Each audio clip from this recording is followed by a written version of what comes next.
Hemos empezado hoy el culto con el tema de estar agradecido, de dar las gracias al Señor, como Dios daba las gracias, como el Señor Jesús daba las gracias. Y claro que sí. Vamos a ir a Tesalonicenses, a primera de Tesalonicenses, capítulo 4, porque una vida agradecida es una vida agradable para Dios, ¿no? Vivimos agradecidos por lo que el Señor Jesucristo hizo, estamos agradecidos de que hoy estamos aquí, de que el Señor nos salvó, y hay una pequeña iglesia, de la gran iglesia que es la del Señor, que es el cuerpo de Cristo, y vamos a tratar aquí el tema en 1 Tesalonicenses capítulo 4, pero antes quiero hacer un contexto de lo que es la carta. Me gustaría hacer un contexto breve porque es importante ver el historia cultural, ¿no? Lo que era en Tesalónica. Como sabemos, Pablo, en su segundo viaje, fue a Tesalónica, pasó por Tesalónica, dice ahí en Hechos de los Apóstoles, en el capítulo 17, no hace falta que lo vayáis a buscar, que pasando por Anfípolis y Apolonia llegaron a Tesalónica, donde había una sinagoga de los judíos, y Pablo, como acostumbraba, fue a ellos. Y por 3 días de reposo discutió con ellos, declarando y exponiendo por medio de la Escritura que era necesario que el Cristo padeciese y que resucitase de los muertos, y que Jesús, a quien yo anuncio, decía él, es el Cristo. Bueno, yo creo que Pablo tuvo una intensa evangelización, y que duró muy breve, ¿no? Porque dice ahí que duró sobre 3 días de reposo, que son 3 sábados, o poco más, pero sería sobre ahí, por eso es lo que pone, ¿no? Hasta que huyó desde Tesalónica por culpa de los que no creyeron, que fueron los judíos y autoridades de allí de la ciudad. Pero en ese trabajo misionero dice también que allí se convirtieron algunos judíos, y de griegos no pocos serían bastantes, ¿no? Y ahí es donde se crea esa iglesia, ¿no? La iglesia en Tesalónica. Después Pablo huye a Berea por la persecución, donde allí predica también, y los judíos mismos de Tesalónica van, como conocemos la historia, quiero dejarlo claro, acaba en Atenas, ¿no? Perseguidos también por esos tesalonicenses judíos en Berea, acaba en Atenas. Y desde Atenas, ¿se acuerda Pablo de esta iglesia que ha dejado neonata, una iglesia nueva? Prácticamente decía que era, ¿no?, sobre un mes, ¿no? 3 semanas o 4 durante un mes. Entonces, dice ahí en Tesalónica, en la carta a los tesalonicenses, dice Pablo que no soportándolo más, envió a Timoteo para confirmarlos en la fe y exhortarlos para que no estuvieran inquietos por las tribulaciones que había, en lo que había pasado, ¿no? De hecho, cuando Timoteo llegó, trajo una buena noticia de que la iglesia estaba bien en la fe, ¿no? Y es guau, ¿no? Una iglesia nueva, con un poco tiempo de conversión, y vemos que estaban bien, ¿no? Aunque había ciertos temas que era importante que habla la carta sobre la segunda venida del Señor y todo eso, pero a mí me sorprendió mucho eso cuando yo leí la carta de esa buena actitud que tuvo los tesalonicenses, y cómo perseveraban ahí en su fe, no solo eso, ¿no? Y esta carta la escribe Pablo desde... Voy a beber agua, perdonadme. Esto es gaje del oficio. Vendiendo pescado no se me seca la boca.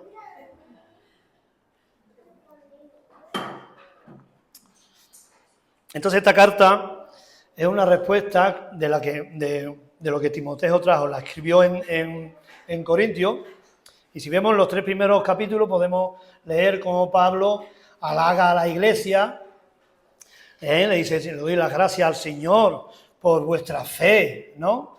Por el trabajo de vuestro amor, por la constancia en la esperanza, ¿no? Del Señor Jesucristo, ¿no? Y sobre todo también le da las gracias al Señor por ese testimonio que daban esa iglesia, fíjate tú, de tan poco tiempo, un testimonio en toda Macedonia, ¿no? Que decía al final del capítulo 1 que dejaron los ídolos para servir al Dios vivo. Eso fue increíble, ¿no?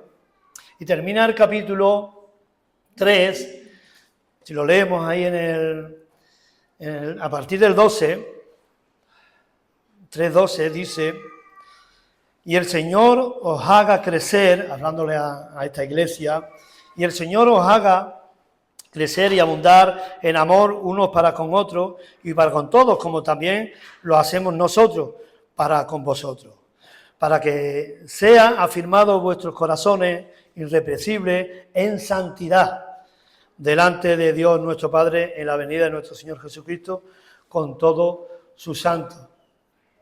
Entonces, yo viendo esto, cómo la iglesia tan joven llevaba un buen testimonio, pero Pablo le añade algo más, ¿no?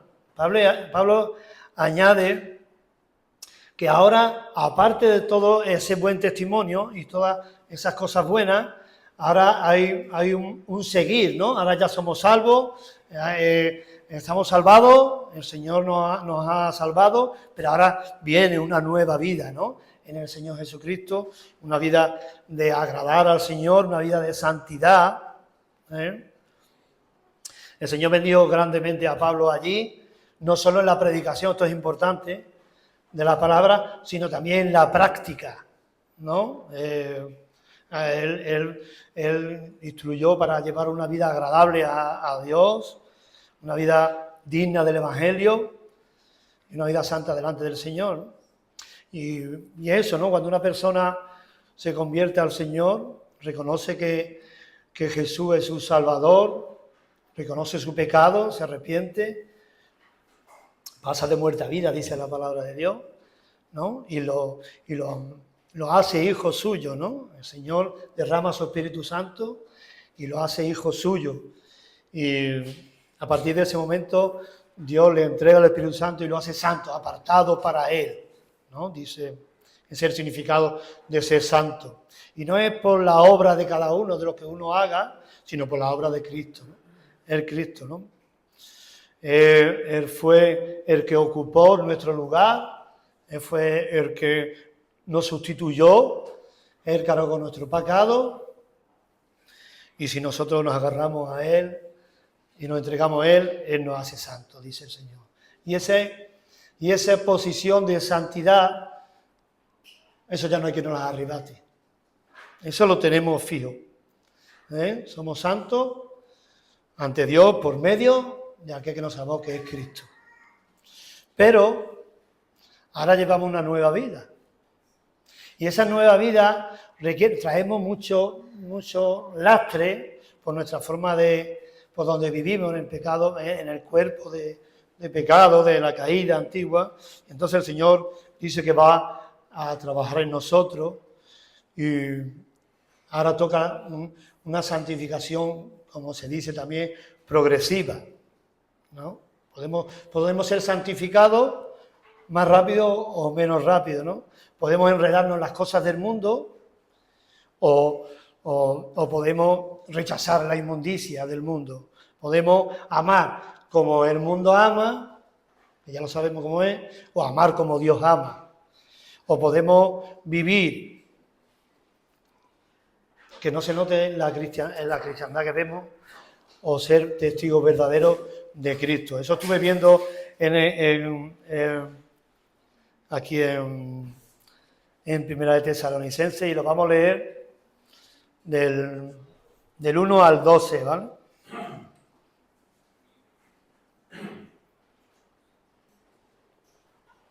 Dice así: por lo demás, hermanos, después de haber hablado en los 3 capítulos sobre ello, por lo demás, hermanos, os rogamos y exhortamos en el Señor Jesús que de la manera que aprendisteis de nosotros, como os conviene conduciros y agradar a Dios, así abundéis más y más. Porque ya sabéis qué instrucciones os dimos por el Señor Jesús. Pues la voluntad de Dios es vuestra santificación, que os apartéis de fornicación, que cada uno de vosotros sepa tener su propia esposa en santidad y honor, no en pasiones de concupiscencia como los gentiles que no conocen a Dios. Que ninguno agravie ni engañe en nada a su hermano, porque el Señor es vengador de todo esto. Como ya os hemos dicho y testificamos, pues no nos ha llamado Dios a inmundicia, sino a santificación. Así que el que rechaza esto, no rechaza a hombres, sino a Dios, que también nos dio su Espíritu Santo. Pero acerca del amor fraternal, no tenéis necesidad de que os escriba, porque vosotros mismos habéis aprendido de Dios que os améis unos a otros y también lo hacéis así, con todos los hermanos que están en toda Macedonia. Pero os rogamos, hermanos, que abundéis en ello más y más, y que procuréis tener tranquilidad y ocupados en vuestros negocios y trabajar con vuestras manos de la manera que os hemos mandado, a fin de que os conduzcáis honradamente para con los de afuera y no tengáis necesidad de nada. Bueno, yo a esta predicación le quise poner un título: una vida práctica en santidad, que agrada a Dios, lógicamente. Una vida que agrada a Dios es aquella que activa, concerniente a la relación con el Señor, en obediencia al Señor y a su palabra. Somos santificados cuando buscamos su voluntad, aunque el precio de la obediencia sea alto, como hemos escuchado otras veces, ¿no? Y quise poner 3 puntos aquí importantes, que es una vida práctica en santidad en lo que se refiere al rechazo del pecado. Punto 2, una vida práctica en santidad en lo que se refiere al amor del creyente hacia los demás y hacia los hermanos. Y 3, una vida práctica en santidad en lo que se refiere al testimonio. Algo primero de interior, algo en la iglesia y algo exterior.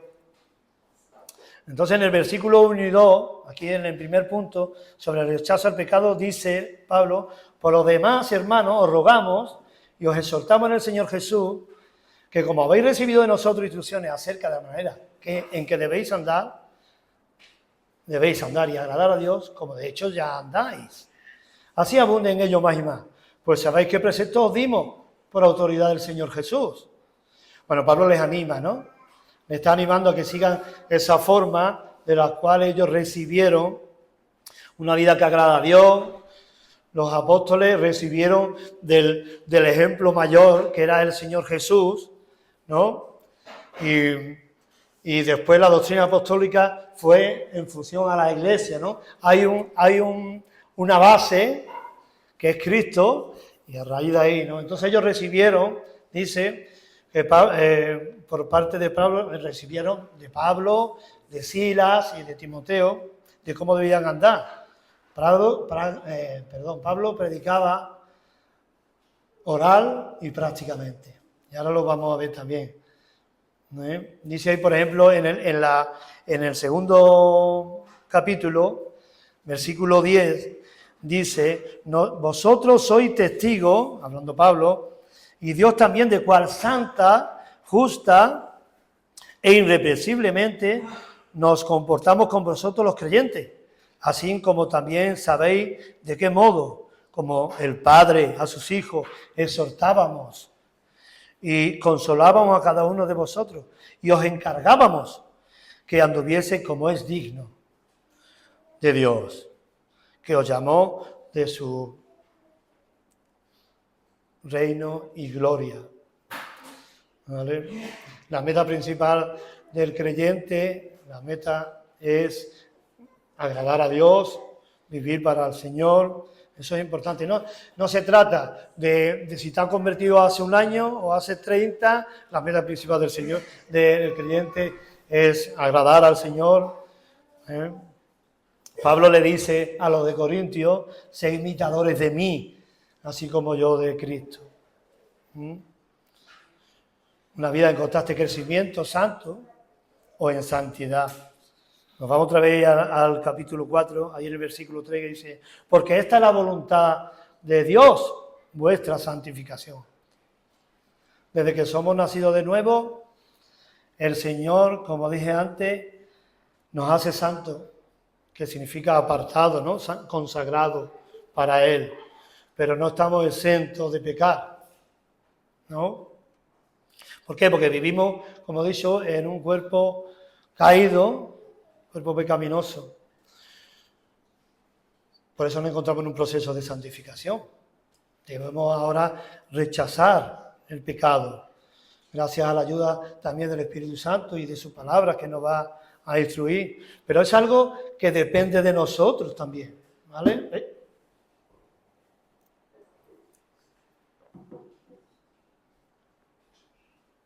Es decir, ¿puedo progresar en santificación o no? El Señor nos ha dado esa ayuda. Ser santo, dice, ¿no? Dice, porque yo soy santo, dice el Señor.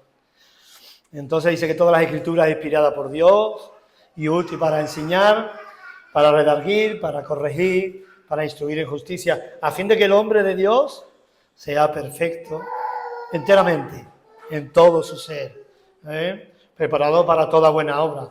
Podemos estar inmensos, tan inmersos en nuestros quehaceres al día, de cada cosa, tan entretenidos en tantas cosas, y a la vez no ver aspectos que el Señor nos quiere quitar, comportamientos, ¿no?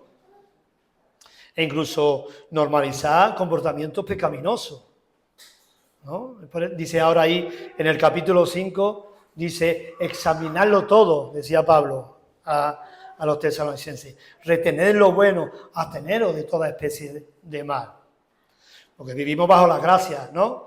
Vivimos ahora bajo la gracia del Señor, pero eso, la palabra de Dios también es imperativa.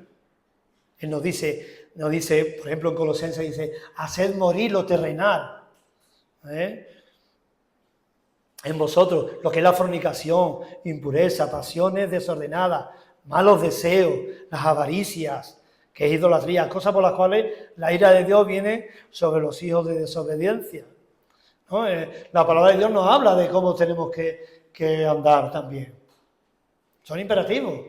El Señor nos ha dado, dice que, como decía en Filipenses, como decía que Él nos ha dado el querer como el hacer por su buena voluntad. Ahí en el capítulo, seguimos en Tesalonicenses 3 y 4, dice, pues la voluntad de Dios es vuestra santificación. Dice que os apartéis, que cada uno de vosotros sepa tener su propia esposa en santidad y honor, no en pasiones de concupiscencia, como los gentiles que no conocen a Dios. Bueno, Tesalónica era una ciudad grego-romana y el aspecto de la sexualidad, pues allí era denigrante, ¿no? Allí la prostitución era algo normal, la homosexualidad y demás actividades sexuales ilícitas, inmoralidades, ¿no? Pero eso estaba impregno en la cultura. Y yo pensaba, digo, bueno, si había muchos gentiles o griegos, gentiles no judíos, que estaban en esa iglesia, eso lo podían traer ellos mismos también como algo de costumbre en su genes, ¿no? En su cultura. Algo que vivía la sociedad, como nosotros hoy podemos traer muchas cosas de cuando no éramos creyentes y traer cosas que, bueno, pues hay que quitarse, ¿no? Cosas que no son de Dios, muchas, la mayoría, ¿no? Yo creo que Pablo se acordaría de esa sociedad, de esos hermanos, y le dijo, apartaros de la fornicación, ¿vale? La palabra de fornicación, porneia, viene de la raíz también del porno, de la pornografía y de todas las actividades inmorales sexuales. Y ahí dice que cada uno de vosotros sepa tener su propia esposa en santidad y honor. Y esto a mí me llamó la atención porque le está tratando a la iglesia, no está hablando a los maridos, ¿no? Y ahí la palabra que se pone como esposa en Reina Valera no me gusta, porque keúos en la traducción griega habla de vaso. Si alguien tiene la traducción de las Américas, podéis leer ahí que pone, a ver, ahí lo tengo aquí apuntado. Sí. Que cada uno de vosotros sepa cómo poseer su propio vaso en santidad y honor. Si ponemos la palabra literal vaso en vez de esposa, la interpretación más natural ahí es que está tratando el propio cuerpo, ¿no? El vaso propio, la misma palabra griega, el vaso en otra parte de la Biblia se está refiriendo al mismo cuerpo. Eso es importante entender. También Pedro habla de los vasos más frágiles, pero se está refiriendo al vaso, a la mujer, a la esposa, perdón. Pero aquí no, aquí está tratando el cuerpo. Por eso es apartado, individual.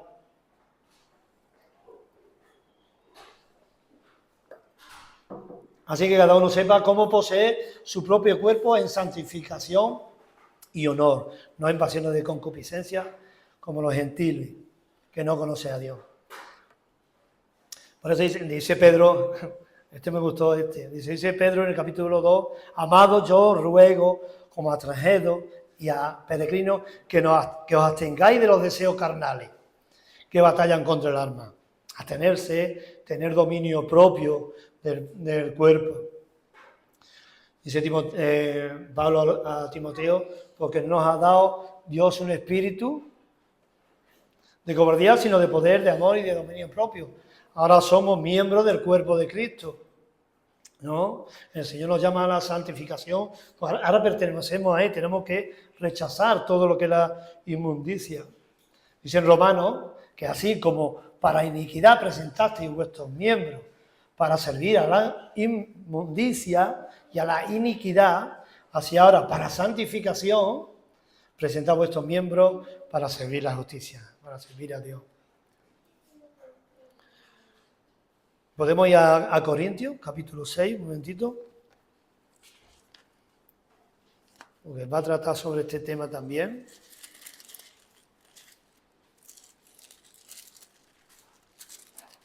Sobre el tema de la fornicación.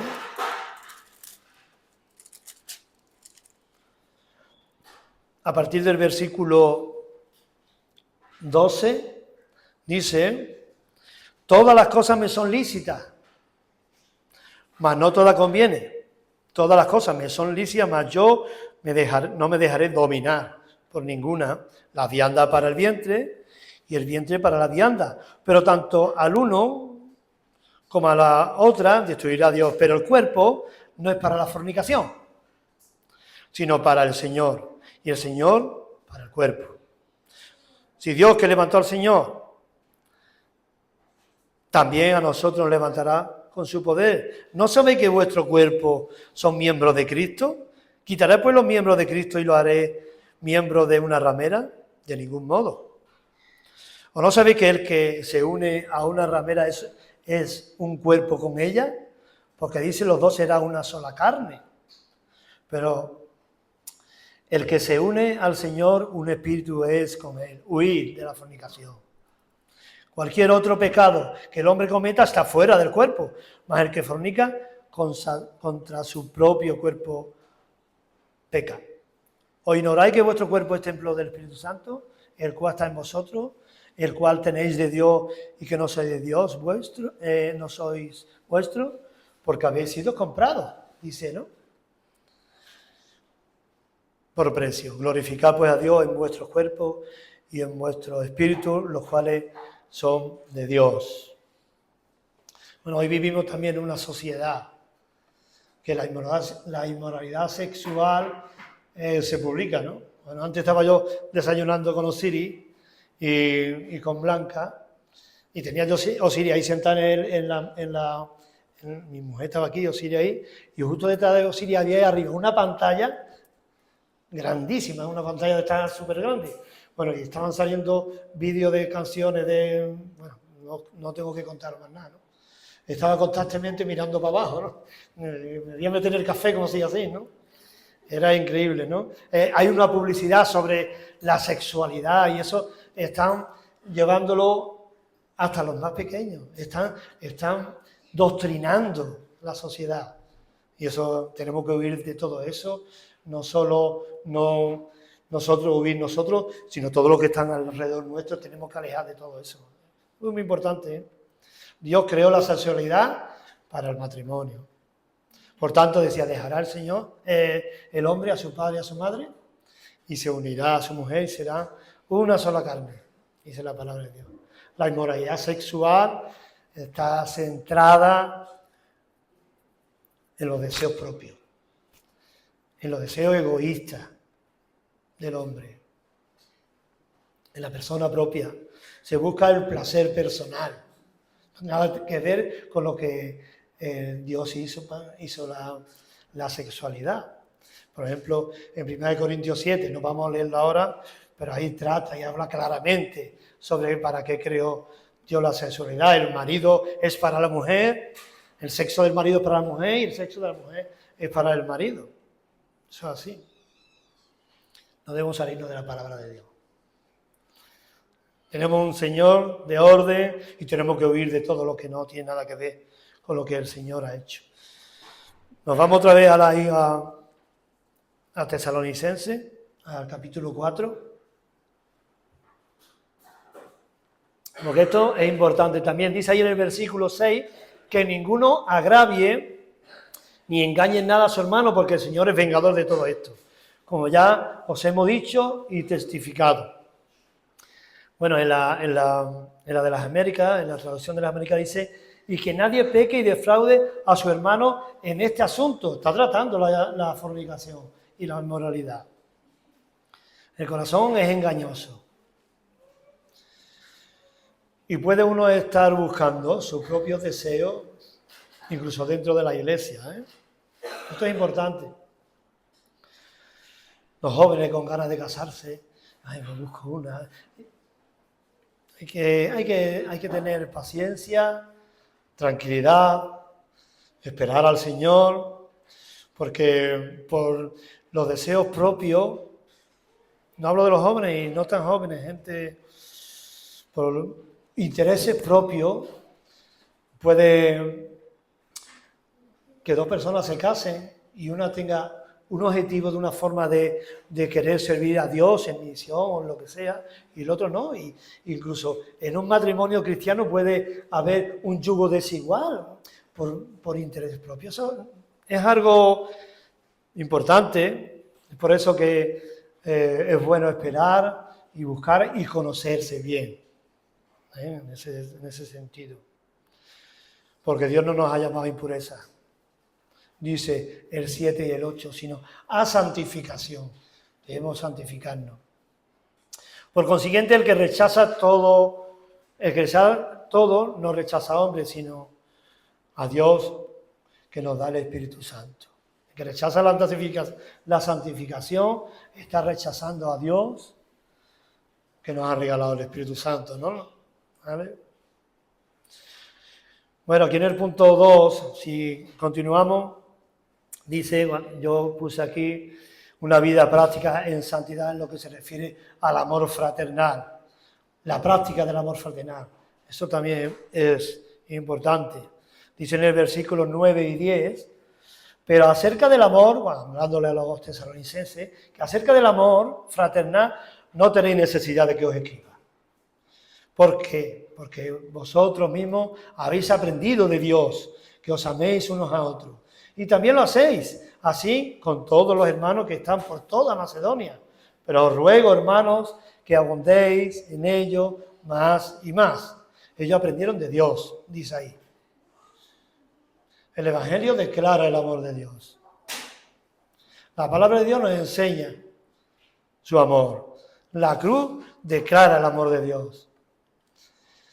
Dice en Romanos 5, porque el amor de Dios ha sido derramado en nuestros corazones por el Espíritu Santo que nos es dado. Dios muestra su amor. Y yo recuerdo en mi vida anterior, yo amaba a mi esposa, y hoy amo a mi esposa de otra forma. Antes de conocer a mi mujer, la amaba de una forma, pero cuando Dios derramó el amor en mi vida, la amé de otra forma. Un amor muy diferente. Y eso no lo enseña nada más que alguien. Y ese es el Señor. El Señor enseña ese amor. Su palabra habla del amor de Dios. La gente se sorprende cuando una persona se convierte y cambia radicalmente. Y ve una persona con los saboríos que era antes y cómo ahora es tan cariñoso y tan bueno con los demás. Eso es del poder de Dios, eso no es nada, eso no es fruto de la persona, sino es fruto del Espíritu Santo. Es el amor, ¿no? El amor es fruto del Espíritu. Así es. Pablo anima a que siga amándose como lo hacían, y en Macedonia tenían un buen testimonio. El amor de ellos, el amor es un sello distintivo del cristiano. Tiene que serlo, es importante. Si no está ese sello en el creyente, algún problema hay, ¿eh? El Señor Jesús decía, un mandamiento nuevo os doy, que os améis unos a otros, como yo os he mandado, como yo os he amado. Que también os améis unos a otros. En esto dice, que conocerán que sois mis discípulos, en el amor que tenéis unos con otros. ¿Y cuántos malos testimonios hay de hermanos que no hablan, que no se hablan? En el amor hay perdón, hay reconciliación. Dice Mateo, ¿no? Cuando decía el Señor que si tú vienes a traer una ofrenda al altar y te acuerdas de que hay un hermano que no está contigo bien, déjalo, ¿no? Vete a buscar al hermano, reconcíliate con ese. Ahí está el amor, ¿no? Ese es el amor que viene de Dios. Ese es. Y eso debemos promocionarlo, debemos buscarlo. El amor es sacrificio, es trabajo, ¿no? Es esfuerzo, es dedicación, es ver la necesidad del hermano. Dice ahí en el capítulo 1 hablaba Pablo de que le daba a Dios, y le doy gracias a Dios por el trabajo de vuestro amor a los tesalonicenses. Qué bueno eso, ¿eh? El Señor nos mandó a que nos amáramos los unos a los otros. Y podíamos preguntarnos, ¿está bien? ¿Quién es mi hermano? Me preocupo por mi hermano. ¿Qué hago con mis hermanos? ¿Cómo expreso el amor a mis hermanos? Dice en Gálatas, capítulo 6, en el 2, dice, sobrellevad los unos las cargas de los otros y cumplir así la ley de Cristo. ¿Cómo puedo saber la carga de mi hermano? Si no tengo comunión a lo mejor con él o no más que lo veo los domingos aquí. Podemos verlo, por ejemplo, en la reunión de oración, por poner un ejemplo. Ahí vemos las cargas de los hermanos, ¿no? ¿Y en qué podemos ayudar? Es importante eso también. En Romanos capítulo 12, dice que del 11, lo tengo aquí escrito, no hace falta que lo buscáis, dice, a partir del 11, el amor sea sin fingimiento. Eso es importante, ¿no? No hipócrita. Aborrecer lo malo, seguir lo bueno, amados los unos a los otros como con amor fraternal, amor familiar. En cuanto a honra, prefiriendo los unos a los otros. En lo que requiere diligencia, no perezoso. La pereza no es buena. Ferviente en espíritu, sirviendo al Señor. Gozoso en la esperanza, sufrido en la tribulación, constante en la oración, compartiendo para la necesidad de los santos y practicando la hospitalidad. La palabra de Dios yo creo que es muy clara, de cómo debemos seguir, cómo debemos vivir en santidad y cómo vivir agradable a Dios en la iglesia y para con los hermanos. Y en el punto 3, una vida práctica en santidad en lo que se refiere al testimonio. Versículos 11 y 12.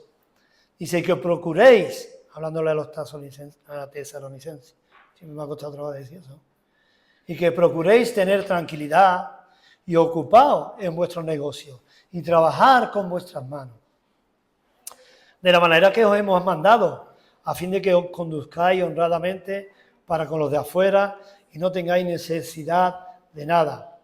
Y aquí en estos 2 versículos vi 4 verbos, ¿no? Imperativos también, que me llamó la atención.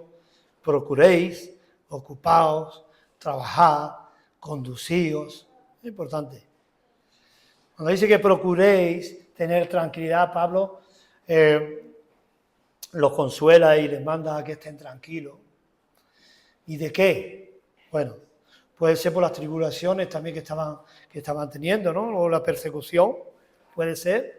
Si leemos ahí en el capítulo 3, en el versículo 2 al 4, dice, y enviamos a Timoteo, nuestro hermano, servidor de Dios y colaborador nuestro en el Evangelio de Cristo para confirmaros y exhortaros respecto a vuestra fe, a fin de que nadie se inquiete por estas tribulaciones, porque vosotros mismos sabéis que para esto estamos puestos.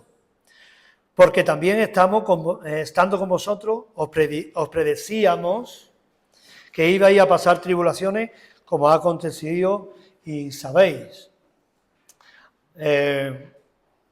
Algo que Pablo le decía que iba a suceder, que podía suceder es que iba a haber tribulaciones, ¿no? Y hoy pasa, ¿no? Cuando una persona se convierte, hay ataques. Bueno, yo creo que los cimientos de las potestades van en contra totalmente de esa persona. Y no solo por ahí, sino, ¿no? Y las familiares y más cosas.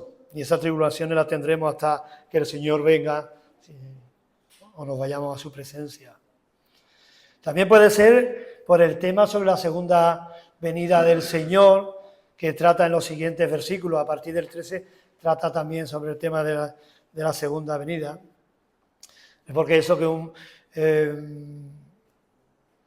es por eso que un buen testimonio de un creyente es vivir también tranquilo, sin muchas inquietudes, que el Señor conoce tu situación, mi situación.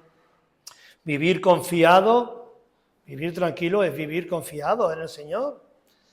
Eso no quiere decir que no vengan dificultades en la vida, ¿no? Pero debemos estar tranquilos, ¿no? Cualquier cosa. Hoy vivimos en un mundo de estrés, puro estrés. Y se ha bloqueado el ordenador, el móvil, el esto. Tranquilo. El Señor sabe todas las cosas. Por eso el Señor cuando le dice que no os afanéis, no estéis inquietos, aunque habla ahí de qué comeremos, o de qué beberemos, o qué vestiremos, ¿no? Dice, eso es lo que buscan los gentiles, en la inquietud, el intentar controlar cosas. Hay cosas que no podemos controlar, ¿no? Eso no nos debe llevar a la inquietud. Refiriéndonos a lo que es un testimonio para con los de afuera, ¿no? Hay una paz, dice el Señor, que nos da una paz que no la da el mundo. Yo creo que esa paz debe demostrarse en el creyente también, ¿no? El estar tranquilo, ¿no? Así que yo puse aquí, relájate un poquito, ¿no? Sí. Ocupaos en vuestro negocio, le dice también. Una forma de no estar pendiente o en entrometerse en cosas, sino enfocarse un poco también en los negocios. Eso no quiere decir que ahora yo me voy a dedicar a mi negocio, me voy a dedicar a lo mío, yo voy a casar la cabeza y no voy a querer saber nada de nadie. No, no habla de eso, ¿no? Habla de la responsabilidad también, ¿no? Que vean que ahí eres responsable en tu forma de trabajar, en tu vida. Eso también llama la atención, ¿eh? Trabajar con vuestras manos de la manera que os hemos mandado. Es importante, ¿eh? El trabajo que hizo Pablo allí con los tesalonicenses, ¿eh? Cuántas instrucciones, cuántas cosas que ahora se los recuerda. En la filosofía griega estuve mirando, el trabajo era algo inferior. Ellos buscaban ante el ocio que trabajar. Hoy yo creo que aquí también suele pasar, ¿no? El ocio, el aprendizaje, la meditación. Todo eso era más importante que el trabajo. De hecho, el trabajar con las manos y eso solía ser más de los esclavos, de las personas que estaban sirviendo. Y eso era un buen ejemplo también, cuando le dice a los tesalonicenses, trabajad con vuestras manos, dejaros de ser como esas personas, ¿no?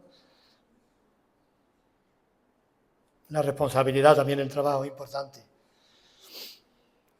Otra razón por la que Pablo les dice a los tesalonicenses que se ocupen en sus propios asuntos y trabajen con su mano podía ser porque algunos pensaban, si leemos después en segunda de Tesalonicenses, algunos pensaban que Cristo iba a venir ya, que el día ya estaba por llegar, que ya estaba el día de la llegada del Señor, y eso para qué vamos a trabajar, ¿no?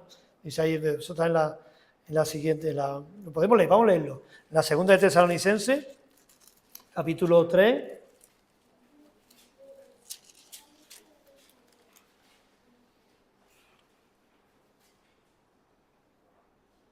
No, aquí no lo tengo yo, no lo tengo aquí. Espérate.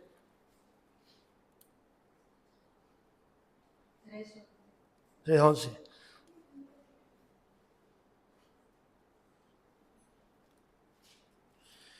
No, no era ese. No era ese, no. Pero bueno, no importa. No importa. Entonces se creían que podía ser que ya estaba el día de que iba a venir el Señor en cualquier momento, ¿para qué vamos a trabajar ya? ¿No? No, hombre, trabajad y ocupaos en vuestras cosas, para que seáis de buen testimonio para los demás.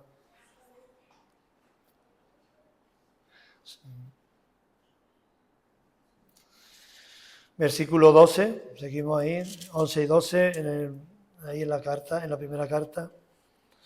Dice, y que procuréis tener tranquilidad y ocupados en vuestros negocios, como hemos estado tratando, y trabajar con vuestras manos de la manera que os hemos mandado, a fin de que os conduzcáis honradamente para con los de afuera y no tengáis necesidad de nada.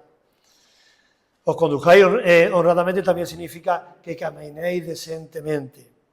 El ser honrado no solo para los creyentes, sino para con los de afuera, ¿no? Es un testimoniazo el ver la honradez de una persona en el trabajo, que hoy hay escasos por la corrupción tan corrupta que hay. Hoy en día, ¿para qué? Todo el mundo lo hace, ¿por qué no lo vas a hacer tú? No, yo no lo voy a hacer, no lo voy a hacer porque yo me aparto de todo eso, porque mi Señor no quiere eso, ¿no? Entonces esos son testimonios importantes también. El conducirse honradamente, legal, ser legal, ¿no? Hay poco ya hoy en día.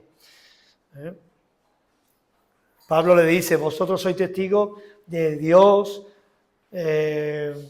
también de cuán santa, justa e irreprensiblemente nos comportamos con vosotros los creyentes, ¿no? Ellos eran un gran ejemplo, sí, Pablo, ¿no? Pablo, Silas y Timoteo eran un claro ejemplo de cómo se debía de vivir justamente, ¿no? El creyente debe destacar pues, un buen trato hacia los demás. Eso es muy importante. Ser transparente, ser justo. Eso es una bandera también, ¿no? Es un distintivo del creyente. Creo que el versículo está buscando el 3:7. ¿3:7? Puede ser, puede ser. A ver.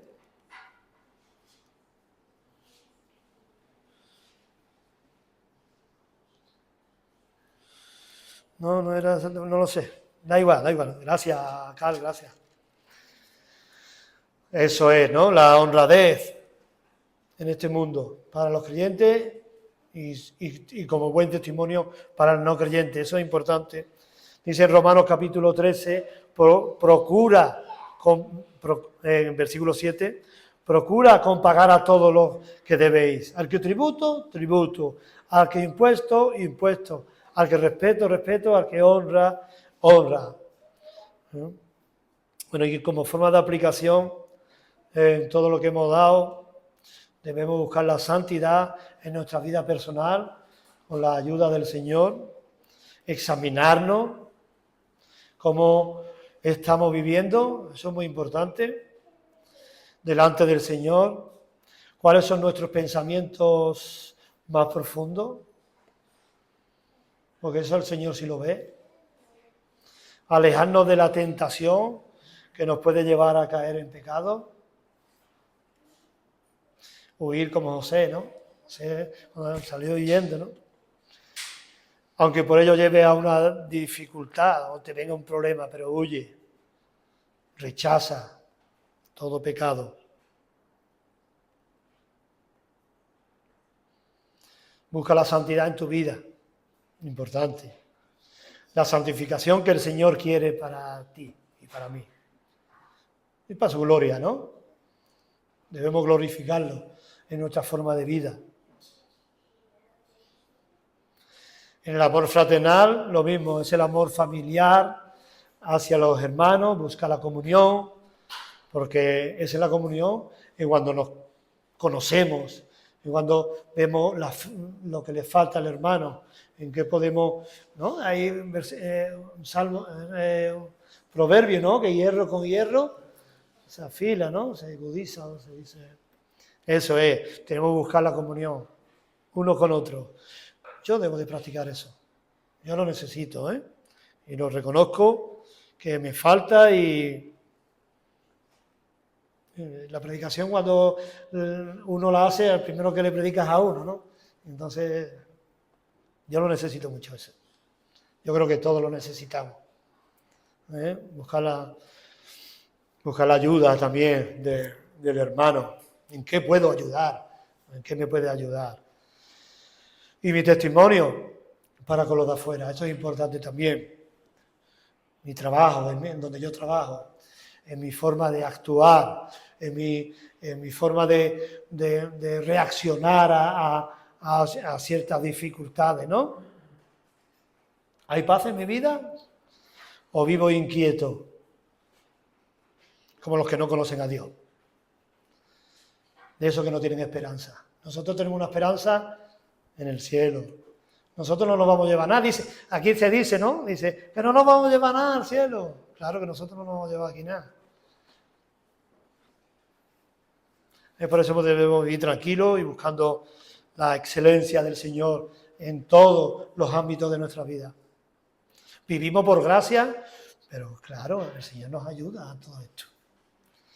Dice en Primera de Pedro, ya para terminar, Primera de Pedro 3, del 13 al 16, dice, ¿y quién es aquel que os podrá hacer daño si vosotros seguís el bien? Mas también si alguna cosa padecéis por causa de la justicia, bienaventurados sois. Por tanto, no os amedrentéis por temor de ellos, ni os conturbéis, sino santificad a Dios el Señor en vuestros corazones y está siempre preparado para presentar defensa con mansedumbre y reverencia ante todo el que os demande razón de la esperanza que hay en vosotros. Teniendo buena conciencia, para que en lo que murmuran de vosotros, como de malhechores, sean avergonzados los que calumnian vuestra buena conducta en Cristo. Debemos seguir el bien, hacer el bien, porque eso agrada a nuestro Señor, y vivir una vida en santidad.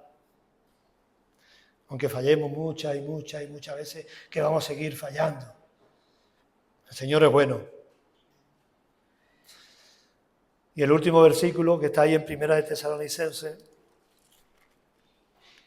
que es para todos nosotros, en el capítulo 5, dice,